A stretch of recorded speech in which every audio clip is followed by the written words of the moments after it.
वो जानबूझकर हमारे शहर में पानी छोड़ देता है। अच्छा, ठीक ठीक।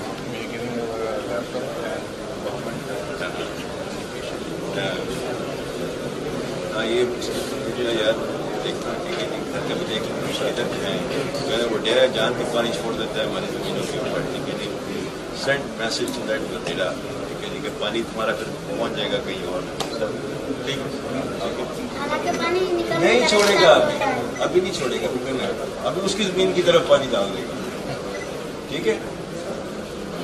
हाँ, बिल्कुल परेशान नहीं होना, बिल्कुल परेशान नहीं होना, ठीक है। और मामा को सलाम दें,